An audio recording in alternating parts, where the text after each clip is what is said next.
أشهد أن لا إله إلا الله وحده لا شريك له وأشهد أن محمدا عبده ورسوله يا أيها الذين آمنوا اتقوا الله حق تقاته ولا تموتن إلا وأنتم مسلمون يا أيها الناس اتقوا ربكم الذي خلقكم من نفس واحدة وخلق منها زوجها وبث منهما رجالا كثيرا ونساء واتقوا الله الذي تساءلون به والأرحام إن الله كان عليكم رقيبا يا أيها الذين آمنوا اتقوا الله وقولوا قولا سديدا يصلح لكم أعمالكم ويغفر لكم ذنوبكم ومن يطع الله ورسوله فقد فاز فوزا عظيما أما بعد فإن أصدق الحديث كتاب الله وخير الهدي هدي محمد صلى الله عليه وسلم وشر الأمور محدثاتها وكل محدثة بدعة وكل بدعة ضلالة وكل ضلالة في النار. Para pemirsa Salaf Ittiba TV yang dimuliakan Allah Subhanahu wa taala, alhamdulillah di pagi hari ini Allah mudahkan kita untuk berjumpa melalui siaran ini. Kita pagi ini kembali melanjutkan pembahasan kitab Al-Ihkam fi Sabli Ahwalil Hukam wa ma yushra'u lirra'iyyati fiha minal ahkam, yang dikarang oleh Syekh Ad-Doktor Ibrahim Ibn Amir Ar-Ruhaili hafizahullahu ta'ala. Di pertemuan yang lalu kita telah memasuki pembahasan inti dari kitab ini, yaitu tentang tindak tanduk penguasa. Pada pertemuan yang lalu telah kita sampaikan tindak tanduk penguasa oleh penulis dibagi menjadi dua. Yang pertama adalah tindak tanduknya yang berkaitan dengan dirinya sendiri. Kemudian yang kedua, tindak tanduknya yang berkaitan dengan perintahnya, larangannya, atau kebijakan-kebijakannya. Bagaimana sikap kita semua? Ini insya Allah akan dibahas pada bab ini. Yang pertama, kemarin kita sampaikan tindak tanduk penguasa yang berkaitan dengan dirinya sendiri. Bukan perintahnya, bukan larangannya, bukan kebijakan-kebijakannya, namun perbuatan yang dia lakukan sendiri untuk dirinya. Bagaimana rakyat menyikapinya? Di sini dibagi lagi menjadi 5 bentuk. Yang pertama, apa jadinya apabila penguasa, seorang pemimpin, presiden, khalifah, raja, atau apapun itu namanya, dia melakukan perkara-perkara yang diwajibkan oleh Allah Subhanahu wa taala, atau dia meninggalkan larangan-larangan yang diharamkan oleh Allah Azza wa Jalla. Seperti kalau pemerintah melaksanakan sholat 5 waktu, atau dia pergi haji, atau dia berpuasa di bulan Ramadan, atau dia meninggalkan kesyirikan, dia meninggalkan kebid'ahan, dia meninggalkan kemaksiatan. Apa sikap rakyat? Kemarin sudah kita sampaikan, sikapnya adalah wajib mencintai pemimpin tersebut, wajib mendukungnya, wajib mensupportnya dalam melakukan ketaatan-ketaatan kepada Allah dan meninggalkan kemaksiatan kepada Allah Azza wa Jalla. Beliau berdalil dengan firman Allah dalam surah At-Taubah ayat yang ke-71. Allah Azza wa Jalla berfirman, "Wal mu'minuna wal mu'minatu ba'duhum awliya'u ba'd, ya'muruna bil ma'ruf wa yanhauna 'anil munkar." Orang yang beriman, laki-laki dan perempuan, itu saling support. Sebagian mereka saling support kepada sebagian yang lain.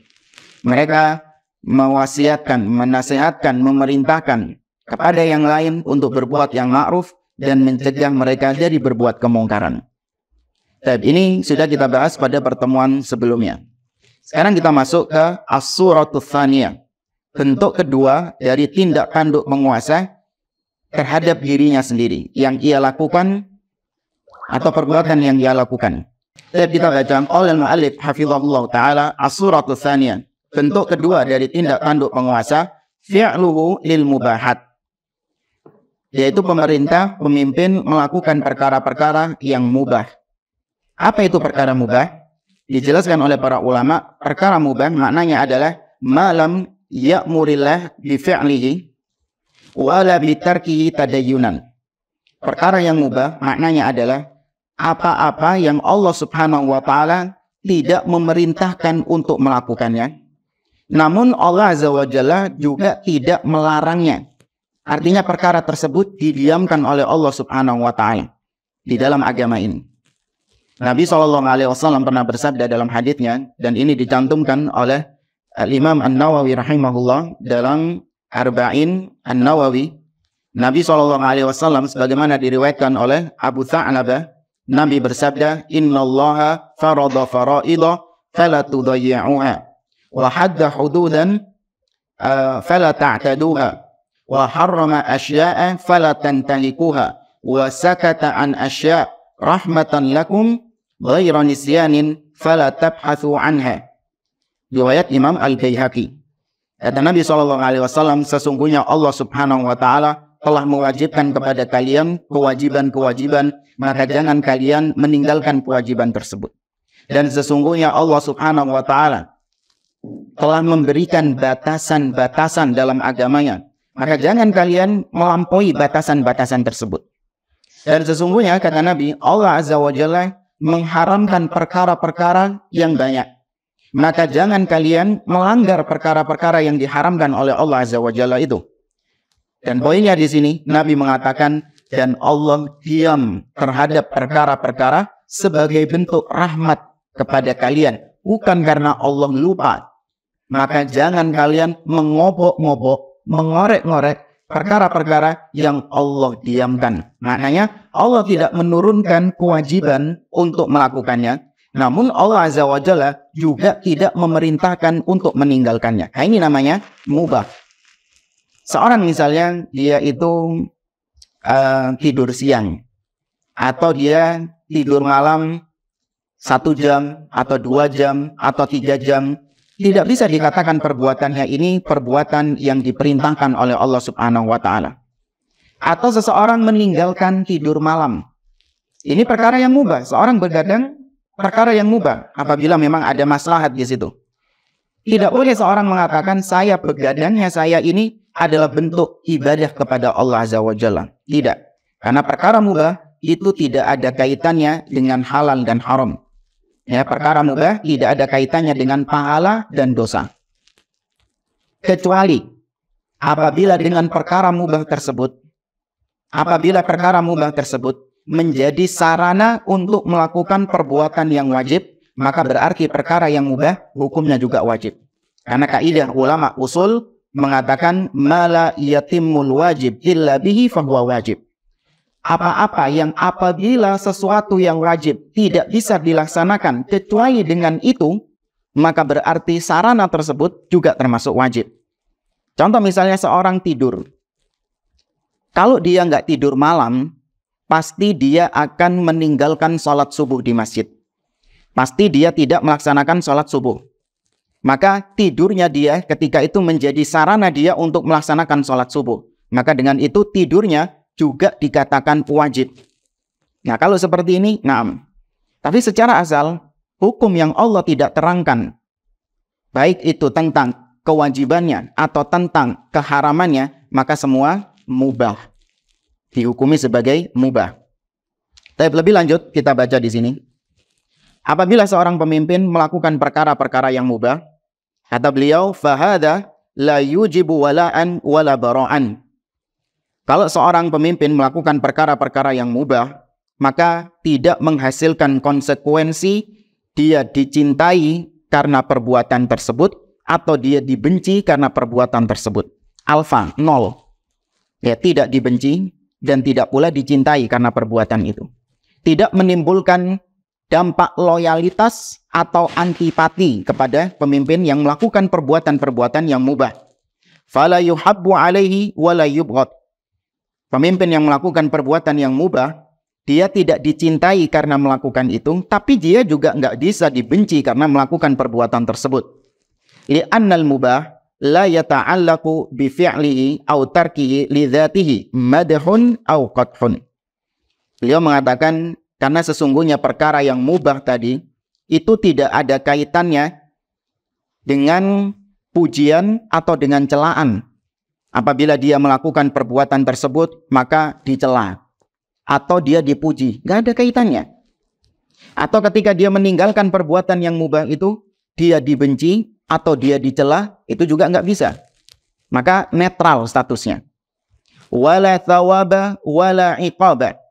Dan tidak ada kaitannya dengan pahala dan tidak pula ada kaitannya dengan dosa. Perkara yang mubah ini ya, nggak ada kaitannya dengan pahala, nggak ada pula kaitannya dengan dosa.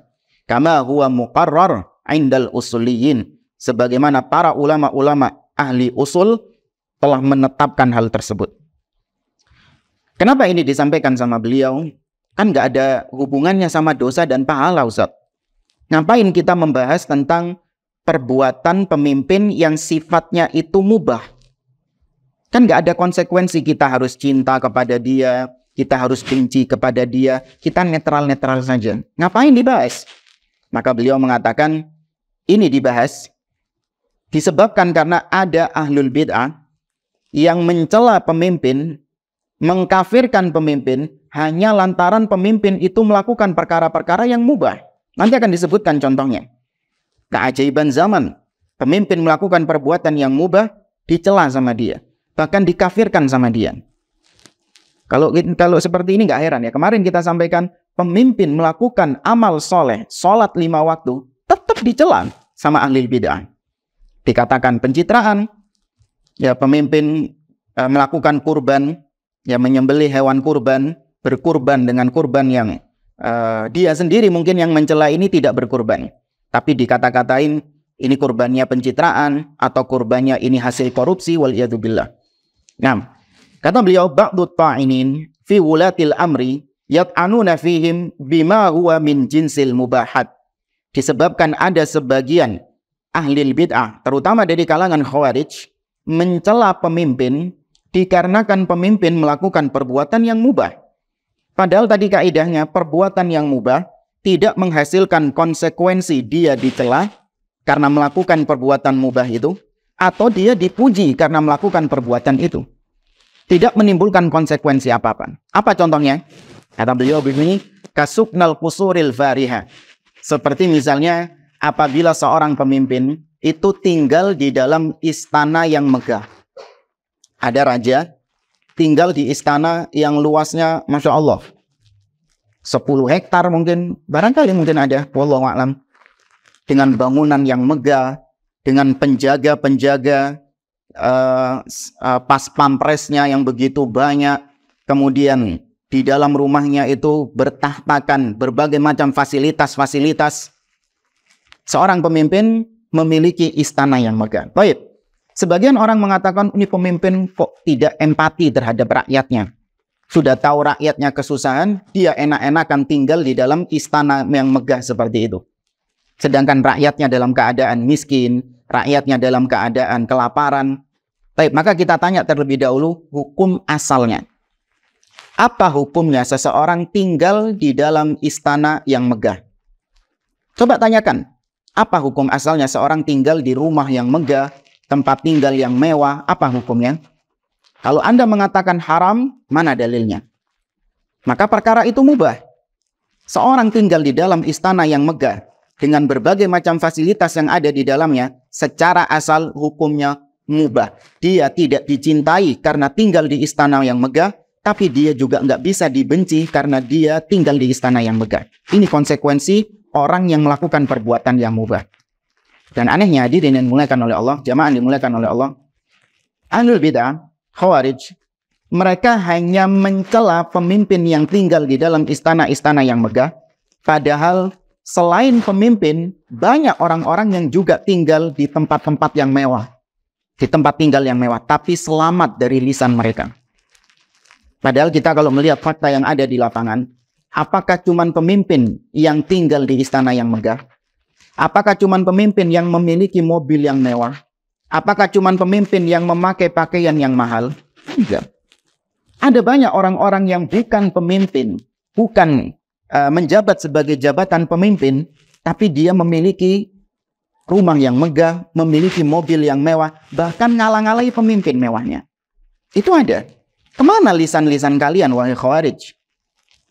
Kemana celaan-celaan kalian yang selama ini kalian tujukan kepada pemimpin yang sejatinya kalau Anda mau meneliti lebih dalam hukum seorang tinggal di dalam istana yang mewah, hukumnya mubah. Kalau Anda mengatakan haram, bawakan dalilnya. Jangan asal ngomong. Allah Azza wa Jalla mencela orang-orang seperti ini. Wala taqulu wala tasifu lima taqulu alsinatikum hadza halalun wa hadza haramun litaftaru 'ala Allahil kadzib. Jangan engkau berbicara tentang agama Allah ini dengan lisan-lisan kalian, ini halal, ini haram, dengan mengadakan kedustaan kepada Allah Subhanahu wa taala. Saya mengatakan, kita mengatakan ini perbuatan yang mubah karena secara asal hukum duniawi itu mubah. Al-aslu fil asya' al-ibahah. Segala sesuatu yang berkaitan dengan hukum-hukum duniawi itu mubah. Sampai ada dalil yang mengharamkannya baru dihalalkan. Baik.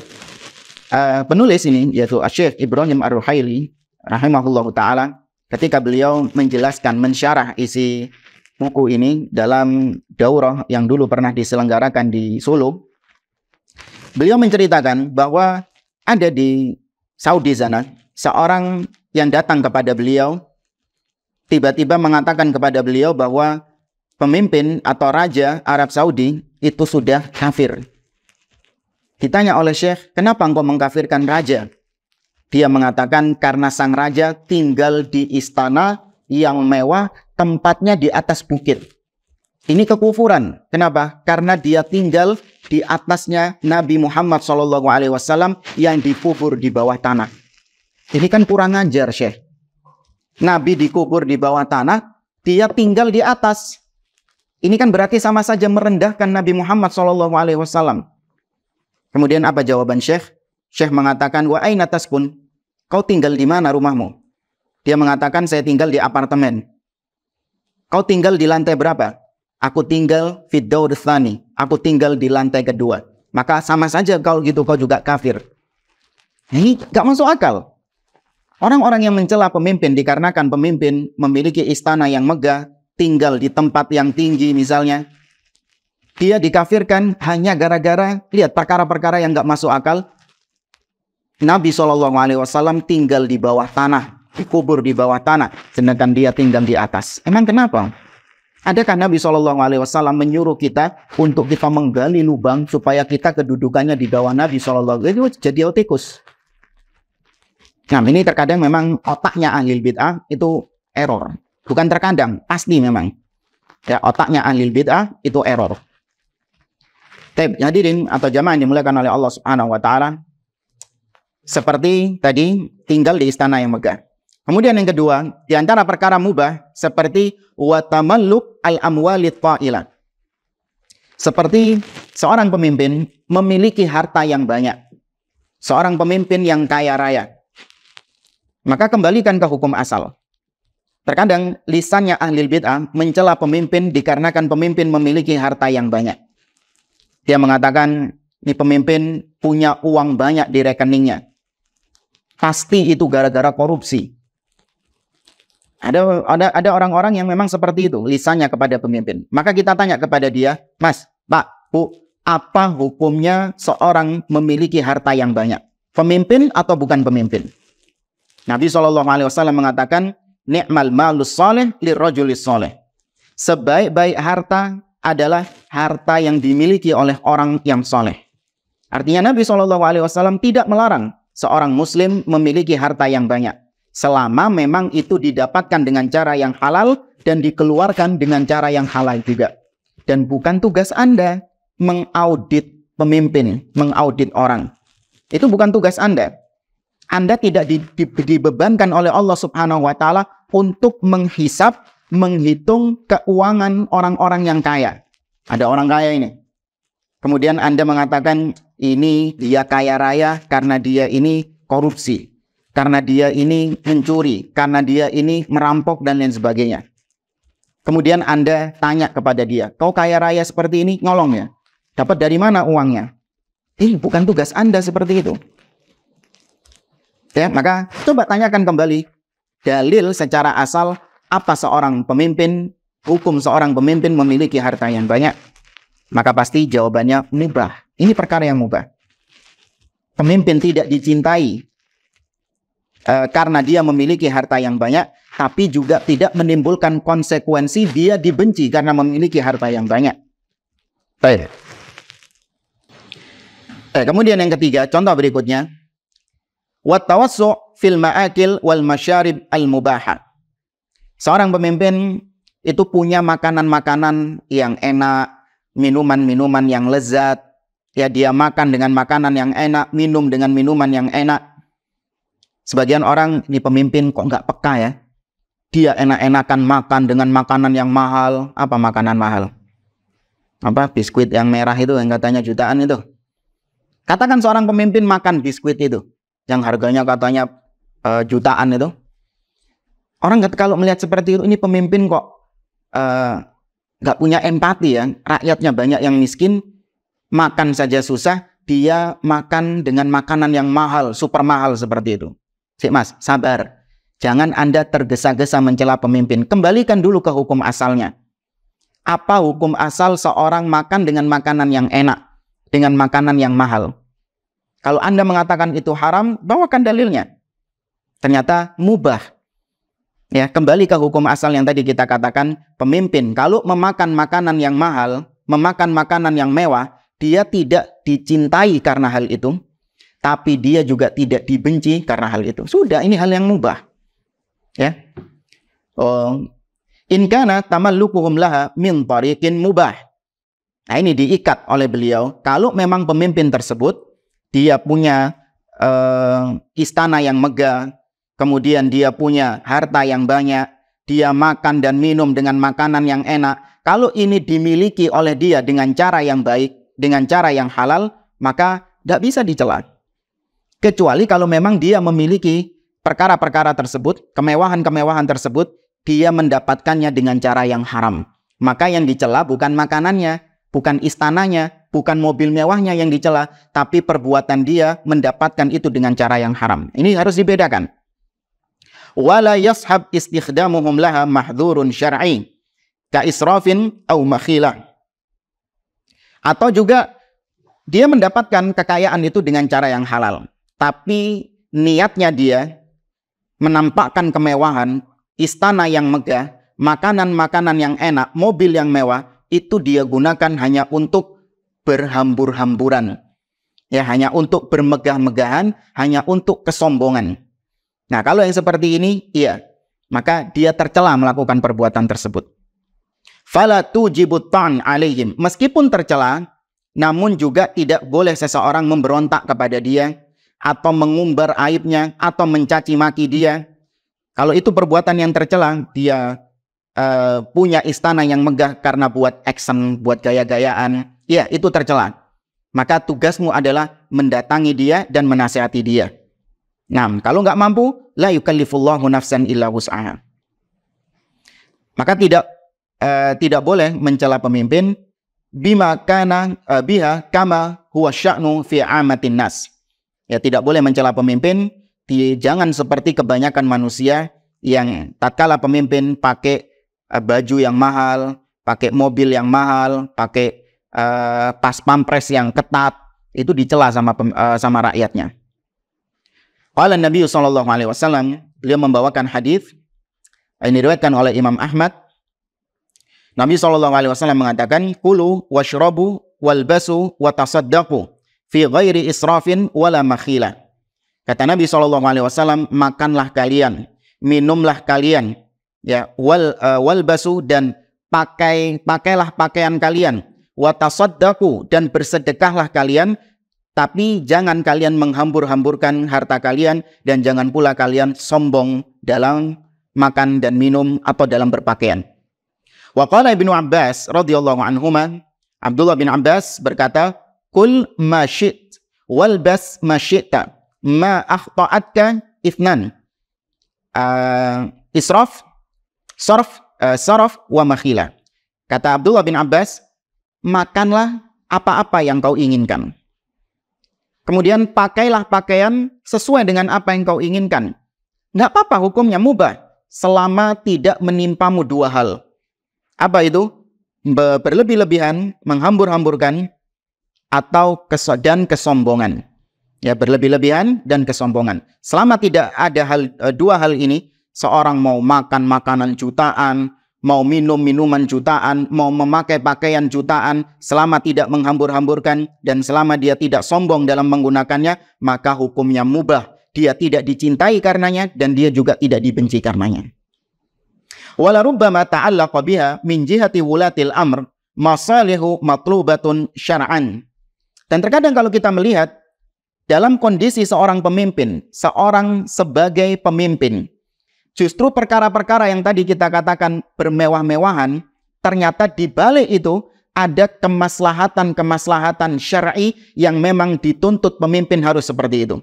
Istana yang megah, mobil yang mewah, kemudian pasukan pas pampres yang banyak, ya, atau pakaian, makanan dan minuman yang mewah.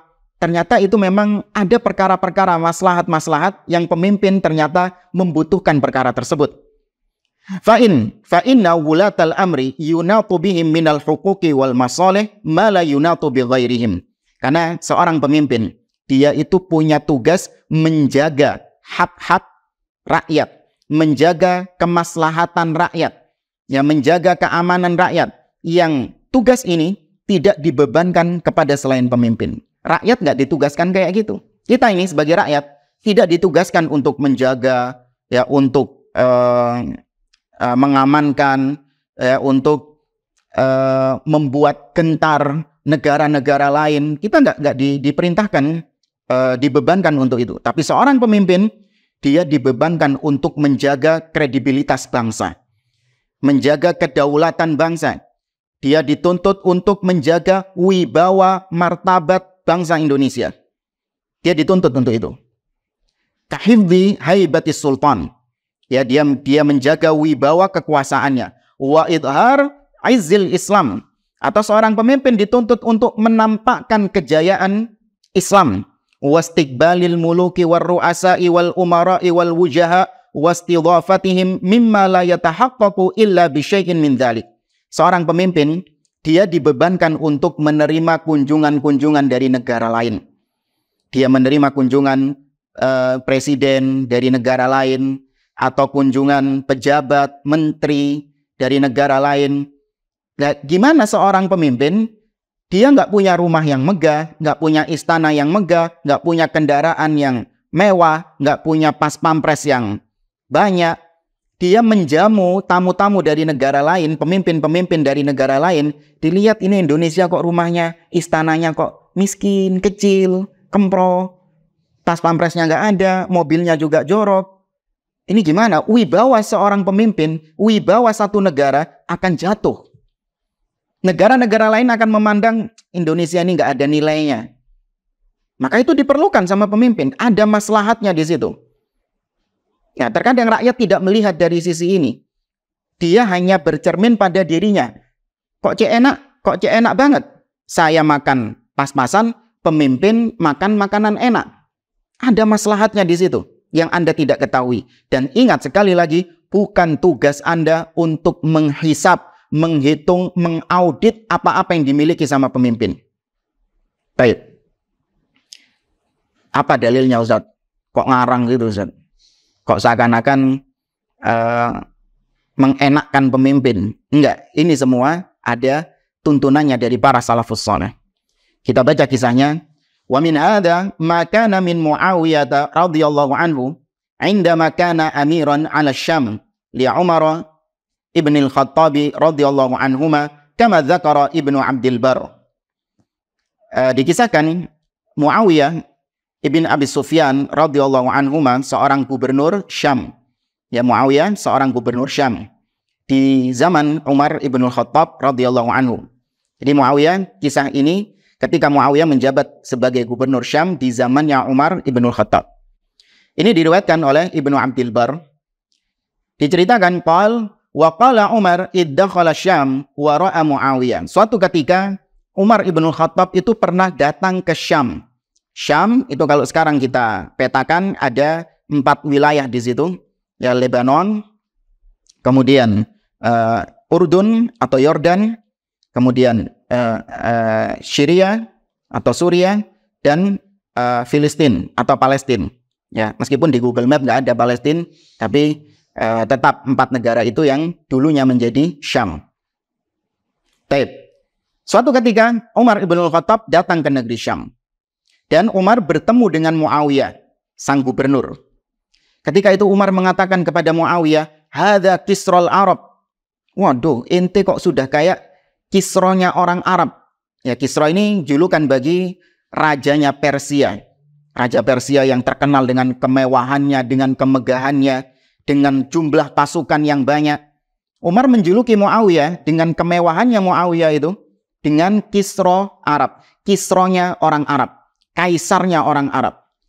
Wa kana qad talaqahu Muawiyah fi mauqibin 'azima. Apa yang menyebabkan Umar kok sampai-sampai menjuluki Muawiyah dengan Kisronya orang Arab?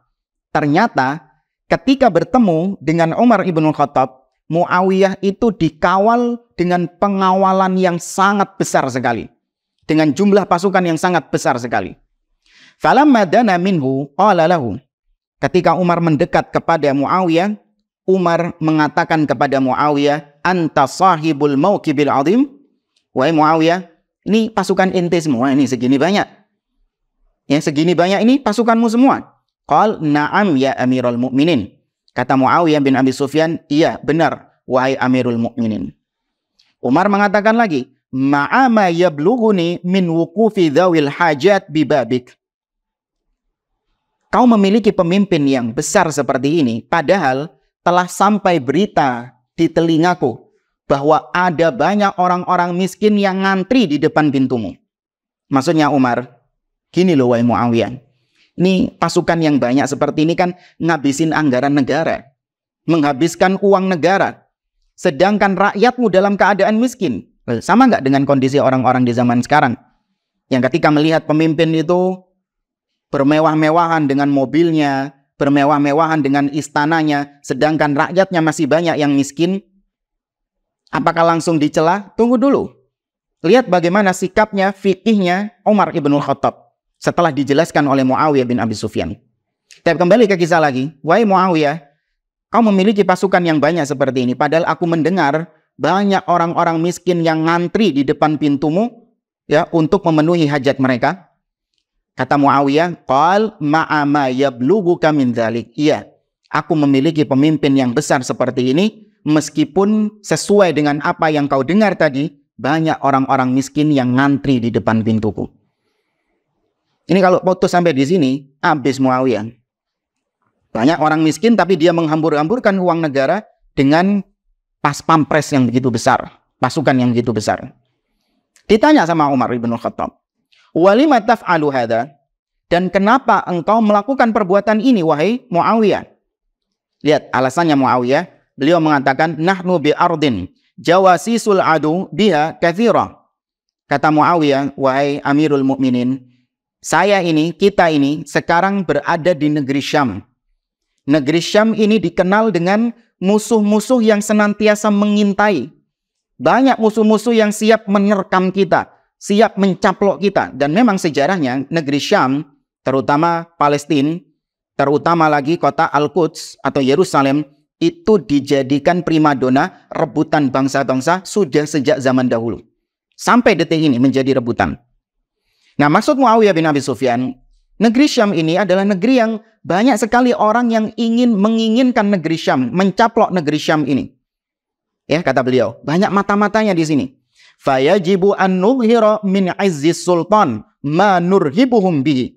Maka menurut pandanganku, aku menampakkan kejayaan pemimpin, kejayaan seorang penguasa, menampakkan kewibawaan seorang penguasa untuk menggetarkan musuh-musuh yang ingin mencaplok negeri ini. Jadi kalau dilihat Muawiyah ini sama mata-matanya musuh, Muawiyah ini ake pasukan nih, rek. Wedi. Hanya takut mereka. Karena melihat Muawiyah dengan pasukan yang begitu besar, itu menggetarkan ya musuh-musuh yang ingin melengsarkan Muawiyah atau ingin menghancurkan Syam, menghancurkan Muawiyah, itu menjadi gentar. Kata Muawiyah bin Abi Sufyan. Kemudian beliau mengatakan, kata Muawiyah, "Fa'in amartani," ini taatnya Muawiyah kepada pemimpin. Muawiyah seorang gubernur. Ada yang atasnya lagi pemimpin Amirul Mukminin Umar ibn Khattab. Muawiyah mengatakan, "Wahai Umar, wahai Amirul Mukminin, apabila engkau perintahkan aku ya untuk aku tidak lagi melakukan perbuatan ini, yaitu mengambil pengawal-pengawal yang banyak seperti ini, aku akan lakukan. Ya. Wa in nahaitani intahaitu. Apabila kau perintahkan aku untuk aku melakukan seperti ini, yaitu menambah jumlah pasukan ini, aku akan kerjakan.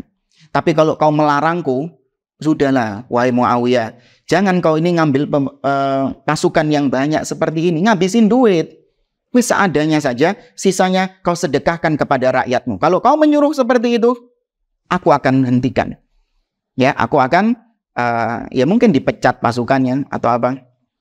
Nah, faqala Umar li Muawiyah, maka Umar ibn Khattab berkata kepada Muawiyah, "Ma as'aluka an syai'in illa taraktani fi mithli rawajibid dors." Kata Umar ibn Khattab, wahai Muawiyah, mesti senantiasa saya ini kalau tanya sama kamu, kau pasti membuat aku bingung. Ya, kau pasti membuat aku bingung. Maksudnya, jawaban Muawiyah yang begitu cerdas, itu seringkali membuat Umar ibn Khattab kebingungan untuk menghukumi ya apa ya Muawiyah ini ya. Di satu sisi dia salah karena menghambur-hamburkan uang. Tapi ngelihat alasannya Muawiyah, ini masuk akal, logis. Dan itu memang diperlukan. Bingung Umar ibn Khattab. Karena ini perkara yang mubah. In kana ma qulta haqqan innahu la ra'yun adib. Kemudian Umar mengatakan, kalau memang apa yang kau ucapkan itu benar, wahai Muawiyah, artinya Syam ini senantiasa diawasi, diintai oleh musuh sehingga kau membutuhkan pasukan yang banyak. Kalau memang ucapan itu benar, alasanmu benar, maka sungguh itu ide yang brilian. Idemu tadi, itu ide yang brilian. Wa in kana batilan innahu la khid'atu adib. Tapi kalau memang apa yang kau katakan tadi itu batil, nggak benar kayak gitu, kau menambah jumlah pasukan yang banyak itu cuman untuk buat gaya-gayaan, cuman untuk buat action, cuman untuk buat ya hanya untuk dirimu sendiri. Tapi kau mengkamuflase seakan-akan ini untuk menjaga kewibawaan Islam. Kalau itu memang bersilat lidah, maka itu hanya kelicikanmu saja. Ya, sungguh itu adalah silat lidah yang licik. Ya, kau melakukan tipuan silat lidah. Ngeles lah bahasa kita lah. Seorang enak bahasa Surabaya, ngeles. Ya. Maka Muawiyah bin Abi Sufyan mengatakan, "Famurni ya Amirul Mukminin." Oke, kalau gitu wahai Amirul Mukminin, maka coba kau perintahkan kepadaku apa enaknya, bagaimana baiknya aku ini. Maka Umar mengatakan, la amuruka wala anhaka. Lihat, inilah sikap mubah. Umar mengatakan, aku tidak memerintahkanmu untuk perbuatan ini, tapi aku juga tidak melarangmu. Sekali lagi, Umar mengatakan, menyikapi Muawiyah bin Abi Sufyan yang punya pasukan yang banyak, yang ngabisin uang negara, ngabisin anggaran negara karena gaji pasukan itu. Apa kata Umar? Aku tidak nyuruh kau untuk melakukan perbuatan ini. Tapi, aku juga nggak melarang. Ini yang seperti penulis mengatakan, mubah itu tidak menimbulkan konsekuensi apa-apa. Netral, nol. Tidak dicintai, tidak dibenci. Tidak mendapatkan dosa, tidak pula mendapatkan pahala. Ini namanya mubah.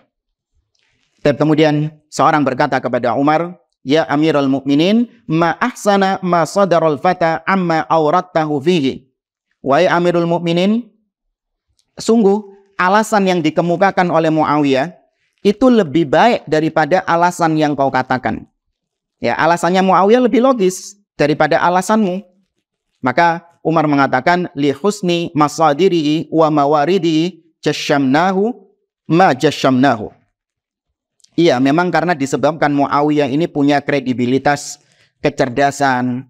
Muawiyah ini punya kepintaran, ya, cerdik dia itu. Makanya kami angkat dia untuk menjadi gubernur. Ya, karena memang Muawiyah bin Abi Sufyan ini terkenal memiliki kecerdasan yang menonjol dibandingkan sahabat yang lain.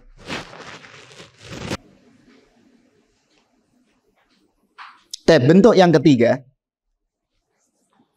setelah pemimpin kita sebutkan, pertama tindak tanduknya melakukan kewajiban, maka kita mencintainya. Yang kedua, pemimpin melakukan hal yang mubah, maka kita tidak mencintainya, tapi kita tidak pula membencinya.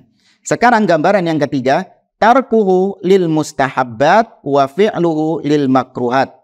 Apa jadinya kalau pemimpin meninggalkan perkara-perkara yang mustahab dan mengerjakan perkara-perkara yang makruh? Ya, pemimpin meninggalkan perkara mustahab. Mustahab ini kalau dalam bahasa fikih sunnah. Ya, dalam bahasa fikih sunnah. Apa jadinya kalau pemimpin meninggalkan yang mustahab? Saya pakai istilah mustahab saja. Dan melakukan perbuatan yang makruh. Baik, sebelum kita bahas hal ini, kita definisikan dulu apa itu mustahab dan apa itu makruh. Mustahab bisa juga bahasa lainnya sunnah, lebih dikenal sunnah atau mandub. Apa definisinya? Para ulama menjelaskan sebagaimana yang disebutkan oleh Syekh Muhammad ibn Shalih al-Utsaimin dalam kitabnya Al-Usul min Ilmil Usul. Kata Syekh Muhammad bin Shalih al-Utsaimin, makna mustahab adalah ma umira bihi syari' la ala wajhil ilzam. Perkara yang mustahab itu adalah apa-apa yang diperintahkan oleh Allah Subhanahu wa taala namun tidak dengan penekanan. Ya, tidak dengan penekanan. Artinya perintahnya itu ringan, beda dengan wajib. Biilzam, dengan penekanan harus dilakukan.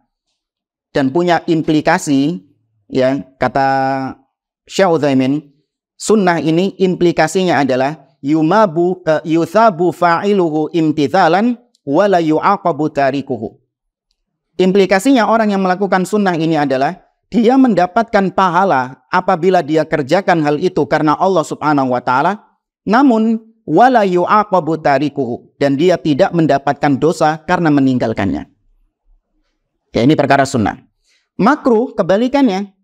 Ya, makruh adalah ma naha anhu syari' la ala wajhil ilzam. Makruh maknanya adalah perkara-perkara yang dilarang oleh syariat, oleh Allah dan Rasulnya Shallallahu Alaihi Wasallam, namun pelarangannya itu tidak dengan penegasan. Pelarangannya itu ringan. Ya, beda dengan yang haram. Kalau yang haram itu ditekankan untuk dilarang, harus ditinggalkan. Tapi kalau yang makruh ini dilarang tapi ringan melarangnya. Menimbulkan implikasi yuthabu tarikuhu wa la yu'aqabu fa'iluhu. Ya, yuthabu tarikuhu wa la yu'aqabu fa'iluhu. Implikasinya orang yang melakukan perbuatan makruh adalah dia mendapatkan pahala apabila ditinggalkan, tapi apabila dia mengerjakannya juga tidak mendapatkan dosa. Baik, itu definisi mustahab dan makruh. Nah, sekarang gimana nih kalau pemimpin melakukan perkara yang mustahab, meninggalkan perkara yang mustahab, dan melakukan perkara yang makruh? Bagaimana sikap kita? Kalau pemimpin melakukan perkara yang sunnah atau meninggalkan perkara yang makruh, ini sama seperti poin yang pertama itu ya. Pemimpin mengerjakan yang sunnah, dia puasa Senin Kemis, atau dia puasa Arafah, ya, dia banyak beribadah di bulan Dzulhijjah. Ini perkara-perkara mustahab. Apabila dia mengerjakannya, itu kembali ke poin yang pertama, dicintai. Baik. Nah, ini sekarang kasusnya adalah pemimpin meninggalkan perkara sunnah, nggak puasa Arafah misalnya ini nanti. Ya, ada pemimpin tidak berpuasa Arafah, padahal sunnah itu. Atau pemimpin misalnya tidak mengerjakan Senin Kemis, puasa Senin Kemis. Nah, bagaimana sikap kita? Nah, kata beliau, walahu halatan, ada dua kondisi. Pemimpin yang mengerjakan yang makruh atau meninggalkan yang sunnah, yang mustahab. Kondisi yang pertama, dia meninggalkan yang mustahab dan mengerjakan yang makruh itu pada dirinya sendiri, tidak berdampak kepada rakyat. Ya, dia mengerjakan itu pada dirinya sendiri, tapi tidak ada dampaknya pada rakyat. Artinya rakyat nggak ikut-ikutan, tidak menimbulkan contoh bagi rakyat. Ya, tidak menjadi contoh bagi rakyat. Bagaimana itu? Yang kedua, gambaran yang kedua, pemimpin melakukan yang makruh dan meninggalkan yang sunnah, menimbulkan konsekuensi dia itu dicontoh sama rakyatnya. Ada peluang rakyat ini mencontoh dia. Ini kondisinya dua. Baik. Kondisi yang pertama, ayyaktasira tarkuhu lil mustahab wa fi'luhu lil makruh ana nafsi. Kondisi yang pertama kita sampaikan tadi bahwa dia meninggalkan yang mustahab dan mengerjakan yang makruh untuk dirinya sendiri. Tidak menimbulkan dampak kepada rakyat. Famin amthilati tarkil mustahab tarkuhu liqiyamil lail. Contoh misalnya, dia meninggalkan perkara yang sunnah. Perkara yang mustahab adalah dia tidak melaksanakan sholat malam. Ya, kita tahu sholat malam adalah suatu yang diperintahkan sunnah, tapi tidak diwajibkan. Ya, kata Allah Subhanahu wa taala dalam surah Al-Isra, wa minal laili fatahajjad bihi nafilatan lak asa ayyab'atsaka rabbuka maqaman mahmuda. Dan di antara malam bertahajudlah kalian. Ya, bertahajudlah wahai Muhammad. Ya, asa ayyab'atsaka nafilatan lak, sebagai bentuk nafilah, ya, sebagai bentuk perbuatan mustahab, tidak diwajibkan. Semoga dengan itu Allah Subhanahu wa taala mengangkat derajatmu, ya, mengangkat kedudukanmu ke kedudukan yang terpuji. 6. Pemimpin meninggalkan sholat malam, tidak sholat tahajud. Au tilawatil Quran, pemimpin meninggalkan tilawah Al-Quran. Ya, tilawah, membaca tilawah Al-Quran. Au siyamin nafl, atau pemimpin meninggalkan puasa-puasa yang sifatnya sunnah. Ya, puasa sunnah ini selain puasa Ramadan. Ya, meninggalkan puasa sunnah seperti tadi kita sampaikan, meninggalkan puasa Senin Kemis. Kita lihat mungkin hari Senin ada konferensi pers, pemimpin, presiden diliput di media, dia sedang minum. Kemudian orang mengatakan, lu gak poso. Ya, presidennya gak puasa. Ini gimana sikap Anda? Wa min amthilati fi'lil makruh at-takhassur fis shalah. Itu tadi meninggalkan sunnah. Sekarang pemimpin melakukan perbuatan yang makruh. Contohnya seperti berkaca pinggang ketika sholat. Ada tak? Orang yang ketika sholat Allahu Akbar. Ya wallahu a'lam. Ada. Tapi mungkin yang pernah Anda jumpai, orang yang berkaca pinggang itu biasanya setelah i'tidal. Sami'allahu liman hamidah. Itu ada nggak gitu itu? Ya nggak tahu, mungkin capek, atau mungkin dia enak saja ketika berkaca pinggang. Ini tidak membatalkan sholat, tapi hukumnya makruh. Imam Bukhari meriwayatkan hadits dari Abu Hurairah radhiyallahu anhu. Nabi SAW dikisahkan oleh Abu Hurairah, naha ayyusalli ar-rajul mutahassiran. Nabi itu, kata Abu Hurairah, pernah melarang seseorang sholat dalam keadaan berkaca pinggang. Ya, berkaca pinggang dalam sholat dilarang oleh Nabi SAW, tapi pelarangannya itu menurut para ulama makruh. Contoh yang lain, perkara yang makruh seperti waftirashud dira'ain fiha, yaitu menempelkan tangan sampai siku ketika sujud. Jadi ketika sujud itu ditempel gini.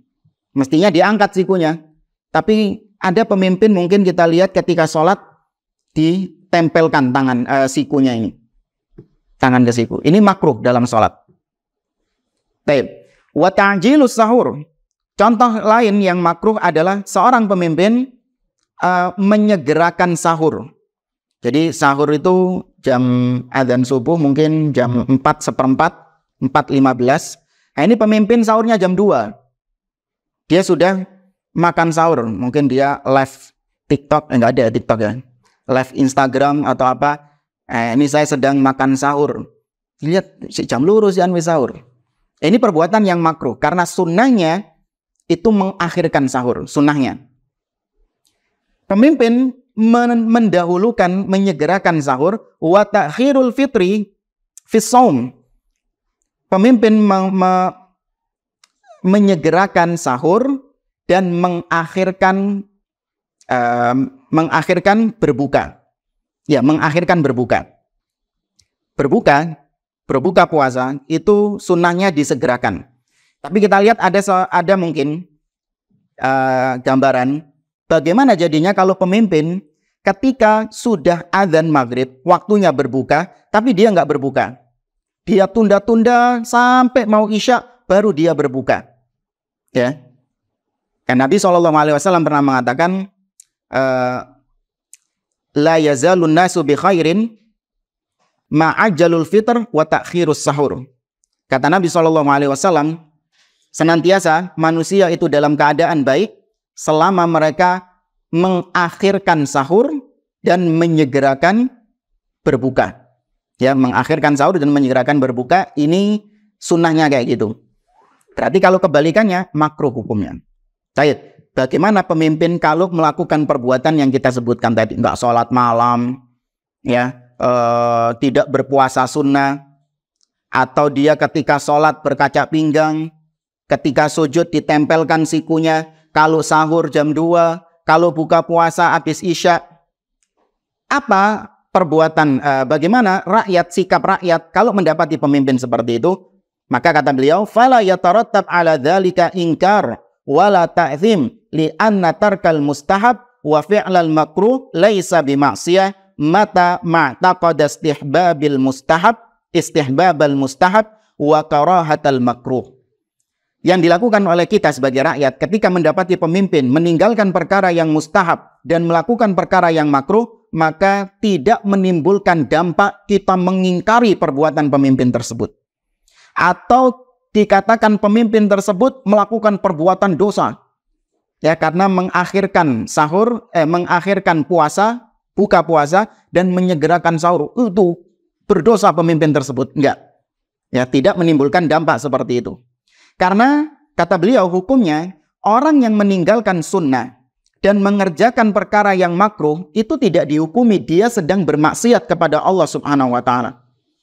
Ya, kembali tadi kepada kaidah ma umira bi syari', kembali kepada kaidah ma yuthabu fa'iluhu imtithalan wa la yu'aqabu tarikuhu. Orang yang mengerjakannya mendapatkan pahala, yang tidak mengerjakannya tidak mendapatkan sanksi hukuman. Maka nggak bisa dikatakan itu bermaksiat. Selama ada pengikatnya, selama memang dia masih meyakini bahwa yang sunnah itu sunnah, yang makruh itu makruh. Ya, selama pemimpin tadi, iya sih, saya memang meyakini bahwa sunnahnya memang menyegerakan berbuka dan mengakhirkan sahur. Dia masih meyakini hal itu, tapi prakteknya ternyata dia berlainan dengan apa yang dia yakini. Baik. Wal ingkar innama yakunu ala fi'lil munkar min tarki wajib au fi'li maksiyah. Barulah kita mengingkari perbuatan pemimpin itu apabila dia melakukan perbuatan yang haram, jelas-jelas itu perbuatan maksiat, atau meninggalkan perkara yang diwajibkan sama Allah Subhanahu wa taala. Pemimpin tidak sholat, pemimpin tidak berpuasa, ya, ini perkara-perkara yang sudah jelas ditinggalkan sama dia, maka ini baru kita mengingkari. Tapi ingat, pengingkarannya bukan turun ke jalan, bukan sewa sound system, bukan naik ke pickup, kibar-kibar bendera, kemudian teriak, yel-yel, takbir, dan mencela pemerintah. Ini bukan pengingkaran terhadap pemerintah. Ya, tapi mengingkari pemimpin dengan mendatanginya langsung dan menasehatinya. Salah satu cara yang dianjurkan Nabi SAW. Yaqulu Syekhul Islam Ibnu Taimiyah radhiyallahu rahimahullah. Syekhul Islam Ibnu Taimiyah mengatakan, ma umira bihi amra ijabin au istihbabin fala yajuzu i'tiqadu diddi dzalik, lakin yajuzu tarkul mustahab min ghairi ay yajuza i'tiqadu tark istihbabihi. Kata beliau, apa-apa yang diperintahkan dengan perintah yang wajib atau diperintahkan dengan perintah yang sunnah, maka tidak boleh Anda meyakini kebalikannya. Ada perintah dari Allah, sholat. Wajib perintah sholat. Maka nggak boleh Anda meyakini sholat itu nggak wajib, meskipun Anda sholat. Ini dua hal yang berbeda ya. Orang yang nggak sholat, tapi dia masih meyakini sholat itu wajib. Dengan orang yang masih sholat, tapi dia meyakini sholat nggak wajib. Mana yang lebih berat dua-duanya ini?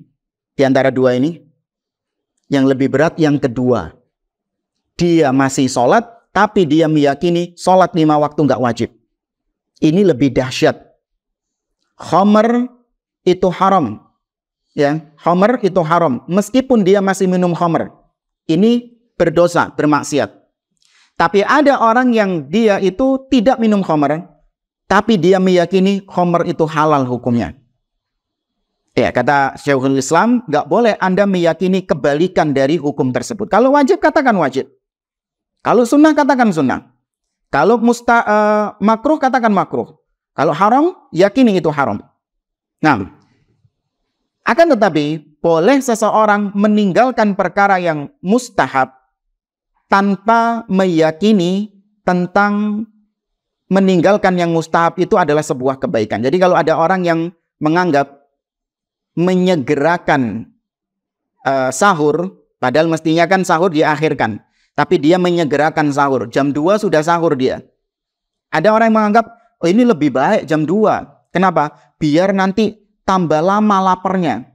Selama tambah lama laparnya, pahalanya tambah besar. Ini bid'ah. Orang seperti ini, ya sudah bukan masuk hal yang meninggalkan yang sunnah, mengerjakan yang makruh, tapi yang seperti ini sudah melakukan perkara-perkara yang bid'ah, perkara yang haram. Wa ma'rifatu istihbabi fardun 'alal kifayah li'alla yadhi'a syai'un minad din.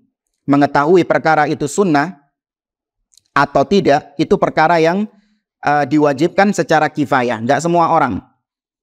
Ya, karena agar supaya agama ini, nilai-nilai agama ini tidak lenyap di masyarakat. Maka enggak perlu semua orang tahu tentang hukum ini apa, hukum ini, sudah kerjakan saja. Ya, dikerjakan saja. Lakin hada la yamna min da'watihi lil khair wa targhibihi fihi imtithalan li targhibi syari' al ummata ila fi'lil mandubat wa tarkil makruhat ma'a bayani ma a'addallahu minat thawab wal ajri ala dhalik. Meskipun demikian, kita nggak boleh mengingkari pemimpin yang berbuat makruh tadi, atau dia meninggalkan sunnah. Kita nggak boleh mengingkari pemimpin yang seperti itu tidak menjadikan kita terhalangi untuk menasehati pemimpin. Boleh kita datang kepada pemimpin, menasehati yang sunnahnya itu mengakhirkan sahur, Pak. Ya, menyegerakan sahur itu nggak disunahkan. Yang sunnah itu menyegerakan berbuka, bukan mengakhirkan sahur, Pak. Ini tidak mencegah kita, namun tetap dengan adab. Ya, kita datang kepada pemimpin atau kita menulis surat kepada pemimpin, tidak boleh kita umbar di hadapan umum nasihat-nasihat pemimpin tersebut. Kita ingatkan juga pemimpin bahwa mengerjakan yang sunnah itu mendapatkan pahala yang besar di sisi Allah Subhanahu wa Ta'ala. Demikian pula meninggalkan yang makruh itu juga mendapatkan pahala yang besar di sisi Allah Azza wa Jalla. Tapi jamaah dimulakan oleh Allah, kita masih di poin yang pertama, dari gambaran bentuk tindak tanduk penguasa yang ketiga. Ya, karena ada dua keadaan. Kita sudah membahas pemimpin meninggalkan yang sunnah, mengerjakan yang makruh untuk dirinya sendiri.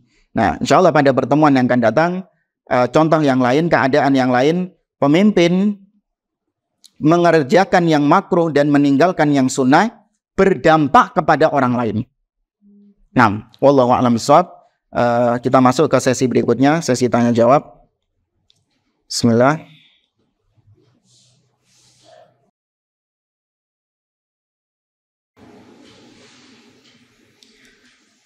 Dan ini ada pertanyaan, bagaimana sikap kita kepada orang tua yang masih suka mencela pemimpin ketika kumpul keluarga? Bolehkah saya menutup telinga dan pergi dari mereka untuk menghindari cacian dan syubhatnya? Ya, yang pertama, Anda memohon kepada Allah Subhanahu wa Ta'ala di dalam sela-sela doa antum, ketika antum sholat, ketika antum berpuasa, ketika antum safar, doa-doa yang mustajab, waktu-waktu yang mustajab, Anda meminta kepada Allah agar orang tua diberikan hidayah oleh Allah untuk kembali kepada manhaj salaf, yaitu menjaga lisan dari mencaci maki pemimpin. Kemudian yang kedua, Anda menasehati orang tua, tentu dengan adab, tentu dengan tutur kata yang baik ketika menasehati mereka. Kalau memang tidak diterima, mungkin Anda minta bantuan orang lain untuk menasehati orang tua Anda, atau mungkin Anda hadiahkan buku, atau mungkin Anda kirim kajian-kajian yang intinya tentang pemimpin, larangan untuk mencela pemimpin, kirim ke WhatsApp-nya gitu. Ya, ada banyak perkara-perkara yang bisa untuk menjadi sarana menasihati orang tua. Kemudian kalau memang terjadi dalam satu majelis, ya orang tua ketika kalau sudah kumpul keluarga, lisannya senantiasa mencela pemimpin, ya Anda boleh untuk menghindar dari majelis tersebut. Karena itu sudah dikatakan majelis ghibah.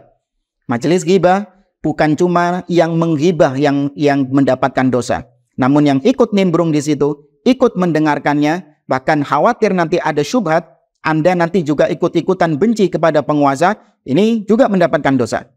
Maka Anda menghindar dari majelis tersebut, sembari Anda tadi melakukan usaha-usaha untuk mengembalikan orang tua ke jalan sunnah. Wallahu a'lam. Dan Ustaz, bagaimana cara taubat seseorang yang telah mencela pemimpin? Apakah dengan sholat taubat? Kalau berkaitan dengan hak manusia, maka dikembalikan haknya. Ya, dikembalikan haknya. Karena diantara syarat yang lain adalah istihlaluhu, yaitu meminta kehalalannya.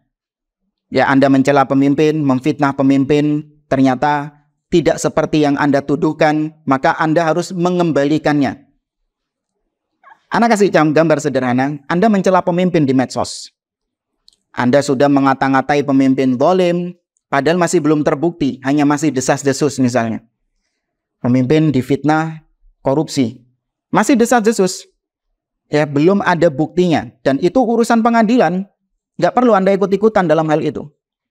Kemudian setelah diadili, setelah semua proses selesai, ternyata tidak terbukti pemimpin tersebut melakukan korupsi. Anda sudah kadung mencela habis-habisan pemimpin di medsos. Bagaimana cara tobatnya? Nggak cukup hanya dengan menghapus status-status Anda, enggak. Tapi Anda harus membalikan keadaan, mengklarifikasinya. Ya, Anda harus memberikan klarifikasi. Kalau orang zaman sekarang enak, tinggal menghapus status-statusnya, dikira sudah selesai. Belum. Ya, ini cara tobat dari kesalahan yang sifatnya hak manusia yang dilanggar. Kalau hak Allah yang dilanggar, Anda bertobat, beristighfar kepada Allah, Allah Ghafurur Rahim. Tapi kalau pemimpin, enggak. Kalau manusia, Anda kembalikan kredibilitasnya, Anda kembalikan nama baik yang sudah Anda coreng itu. Nah, wallahu a'lam. Afwan Ustaz hendak bertanya, apakah presiden termasuk ulil amri, sedangkan beliau tidak menegakkan hukum Allah? Baik, ini sebenarnya sudah pernah kita sampaikan pada awal-awal pembahasan bagaimana seorang pemimpin itu dikatakan sebagai ulil amri. Pemimpin dikatakan sebagai ulil amri, dia beragama Islam, seorang muslim, dan dia memiliki kekuasaan yang sah. Ya, memiliki kekuasaan yang sah. Adapun tidak menegakkan hukum Allah, artinya hukum yang diterapkan sama dia dalam pemerintahannya itu bukan syariat Islam, ini tidak menghalangi statusnya sebagai ulil amri. Memang kewajiban seorang pemimpin dia harus menegakkan hukum Allah. Namun tatkala dia meninggalkan hukum Allah karena memang masalah-masalah duniawi, bukan karena meyakini bahwa hukum Allah sudah nggak relevan. Ya, kalau dia meyakini hukum Allah itu masih sempurna, namun karena beban ini, kalau saya menegakkan hukum Allah, pasti nanti saya dibunuh, saya dibully, saya nanti kehilangan jabatan, karena perkara-perkara duniawi, maka pemimpin seperti ini tetap seperti dihukumi ulil amri, namun dia berdosa. Ya, namun dia berdosa karena meninggalkan hukum Allah Subhanahu wa Ta'ala.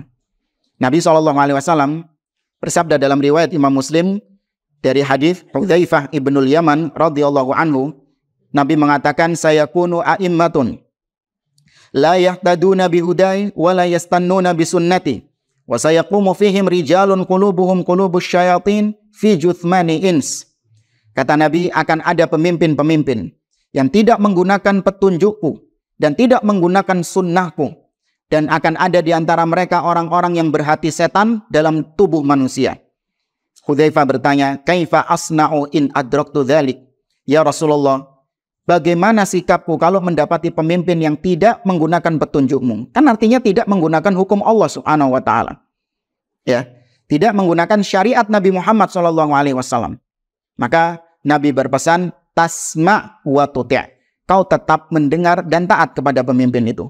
Wa in duriba dhahruka wa ukhidha maluka fasma' wa ati'. meskipun punggungmu dipukul, hartamu dirampas, tetap mendengar dan taat dalam perkara-perkara yang ma'ruf. Ya, dalam perkara-perkara yang memang mubah. Baik. Kemudian soal berikutnya, wallahu a'lam.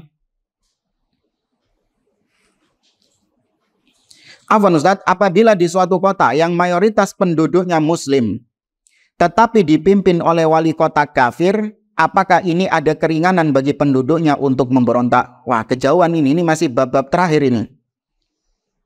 Ya, pemimpin melakukan perbuatan yang kufur. Ya, pemimpin melakukan perbuatan yang kafir, jelas kafirnya.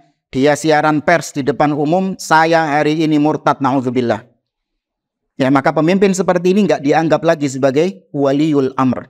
Tidak dianggap lagi sebagai ulil amri yang berlaku hukum-hukum mendengar dan taat kepada dia. Namun, apabila kaum muslimin memiliki kekuatan untuk menggulingkannya, kemudian ketika proses menggulingkannya tidak menimbulkan mudarat yang lebih besar daripada pemimpin kafir tersebut, dan diseru oleh para ulama, selama syarat-syarat ini terpenuhi, dan ada beberapa syarat lain nanti dari beliau, maka iya, boleh diberontak. Tapi kalau ternyata kaum muslimin lemah, contoh misalnya ini, kaum muslimin dipimpin oleh pemimpin yang kafir di satu kota atau di satu negeri. Pemimpinnya punya jet tempur, punya tank, punya kekuatan militer yang banyak, sedangkan kaum muslimin punya ketapel, punya bambu runcing. Enggak. Yang seperti ini tetap bersabar dengan pemimpin kafir tersebut. Seperti yang terjadi di Amerika, di negeri-negeri kafir, tidak ada satupun ulama Ahlus Sunnah yang menyeru kaum muslimin untuk mengkudeta Donald Trump. Tidak ada. Anda cari fatwa-fatwa dari mereka. Dan contoh yang nyata bagaimana ketika pemimpin kafir, kaum muslimin belum memiliki persenjataan, kekuatan yang siap untuk menggulingkan pemimpin, namun dipaksakan. Contohnya ada di Suriah. Jelas memimpinnya kafir. Ya, Bashar Assad. Bashar al-Kalb. Ya, semoga Allah menghinakan orang tersebut. Kafir, penganut Syiah Nusairiyah yang dikafirkan oleh para ulama. Namun para ulama Ahlus Sunnah belum menyeru kaum muslimin untuk melengsarkan Bashar Assad. Karena tahu Bashar Assad punya kekuatan yang besar, pasukan yang banyak, didukung oleh negara-negara kafir yang lain. Ternyata sebagian kelompok tergesa-gesa. Ya, sebagian kelompok tergesa-gesa. Sudah terlebih dahulu mengkudeta Bashar Assad. Sehingga yang terjadi sekarang, keadaannya lebih buruk daripada keadaan ketika masih dalam kepemimpinan Bashar Assad. Dulu Suriah sebelum bergejolak sekarang, mereka masih bisa bekerja, masih bisa makan, masih bisa minum, masih bisa tinggal bersama anak istri, pagi-pagi menghirup udara segar. Sekarang pagi-pagi menghirup bubuk mesiu. Rumah-rumah mereka hancur semuanya. Ya, maka nanti ada syarat-syaratnya bagaimana kalau pemimpin kafir, iya, dia sudah bukan lagi pemimpin kita, namun kita mendengar, kita tetap taat kepada dia hanya dalam rangka untuk kemaslahatan saja. Ya, bukan kita anggap sebagai pemimpin sebagaimana kalau dia ketika muslim. Wallahu a'lam.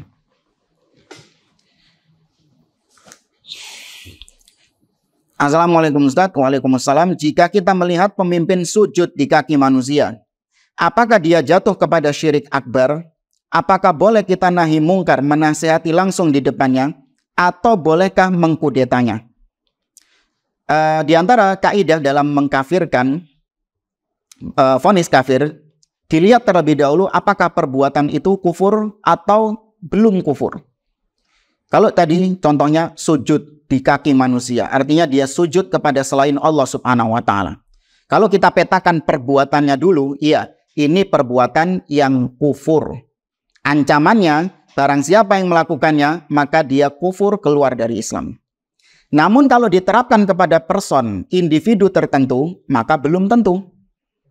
Kenapa? Ada mawani' at-takfir. Ada penghalang-penghalang kekafiran. Sehingga seorang nggak bisa dijatuhi vonis kafir ketika melakukan perbuatan kafir. Dia nggak bisa dijatuhin vonis kafir sampai penghalang-penghalang kekafiran ini hilang. Apa saja penghalangnya? Yang pertama al-jahl, ketidaktahuan dia. Dia nggak tahu kalau sujud kepada manusia itu perbuatan yang syirik. Kemudian yang kedua, al-ikrah. Ada paksaan dia. Ada orang lain yang memaksa dia untuk melakukan perbuatan seperti itu. Dan diancam. Kita nggak tahu. Maka ini nggak kufur. Yang ketiga adalah dia melakukan perbuatan itu karena nggak sengaja. Contoh misalnya, ada presiden lagi jalan kepleset, jelungup. Jelungupnya itu pas di kaki orang, difoto sama wartawan, cekrek, presiden sujud kepada manusia. Ente nggak tahu ini kepleset kok. Ini kesilin nggak sengaja dia. Maka yang seperti ini nggak bisa dikafirkan. Ada penghalang-penghalangan. Ada satu dalil yang pas dengan pertanyaan ini, yaitu kisahnya Mu'adz bin Jabal radhiyallahu anhu. Ketika beliau datang dari negeri Syam ke Madinah, beliau langsung sujud kepada Nabi SAW. Sujud kepada Nabi. Nabi manusia, bukan Allah Subhanahu Wa Taala. Nggak pantas Rasul SAW untuk mendapatkan sujud kita, nggak pantas. Hanya Allah yang pantas mendapatkan sujud kita. Namun apakah Nabi mengkafirkan Mu'adz bin Jabal? Tidak. Nabi mengatakan, "Lau kuntu amiran ahadan ayyasjuda li ahadin ghairallah la amartul mar'ah an tasjuda li zawjiha." Andai kata boleh sujud kepada selain Allah, ya andai kata aku diperintahkan untuk orang lain itu sujud kepada selain Allah, maka yang pertama kali aku perintahkan adalah istri-istri sujud kepada suaminya. Seandainya. Namun ternyata tetap istri-istri pun tidak boleh sujud kepada suaminya. Maka iya, Anda menasehatinya, Anda mengingkari perbuatannya, kemudian Anda menasehatinya dengan batasan-batasan yang sudah kita sampaikan. Nggak boleh di depan umum. Ya, kalaupun sudah dinasehati, nggak boleh isi nasihatnya itu Anda sebarkan di depan umum. Ya, saya sudah menasehati pemimpin, ini fotonya, ini videonya. Ya, ini akan menimbulkan dampak. Kalau ternyata pemimpin tidak melaksanakan nasihatnya, rakyat semakin benci kepada pemimpin tersebut. Ya. Atau bolehkah mengkudeta? Ini kok sangar-sangar ya, kudeta-kudeta semua ini. Pertanyaannya ini. Nggak ada, sudah. Tutup pintu dari kudeta. Ya, jangan mengharapkan hal-hal yang seperti itu. Tetap bersabar. Ustadz, apa menteri juga wajib ditaati seperti halnya mentaati pemerintah? Bagaimana kalau menteri membuat kebijakan yang anti sunnah? Anda nggak tahu ya, menteri ini apakah bisa melakukan kebijakan sendiri tanpa persetujuan dari pemerintah? Anda nggak tahu, wallahu a'lam. Setahu saya, seorang menteri ketika dia punya kebijakan, tetap itu berdasarkan keputusan dari pemerintah, persetujuan dari presiden, ya, dari pemimpin. Sebagaimana tadi Gubernur Syam Muawiyah bin Abi Sufyan, dia seorang pemimpin di negeri Syam, tetap wajib ditaati, tetap wajib didengar. Tapi ternyata dia itu masih bergantung kepada pemimpin yang lebih tinggi lagi, yaitu Amirul Mukminin Umar ibn Khattab. Muawiyah tanya kepada Umar ibn Khattab, gimana ini? Apakah aku sudahi punya pasukan yang besar ini, atau aku lanjutkan, aku tetap punya pasukan yang besar ini? Ya. Hada wallahu a'lam bishawab. Anak kira ini bisa kita sampaikan. Insyaallah kita teruskan pada pertemuan yang akan datang. Wallahu a'lam. Kita akhiri. Subhanakallahumma rabbana wa bihamdik, asyhadu an la ilaha illa anta astaghfiruka wa atubu ilaik. Wa akhiru da'wana alhamdulillahi rabbil alamin. Wassalamualaikum warahmatullahi wabarakatuh.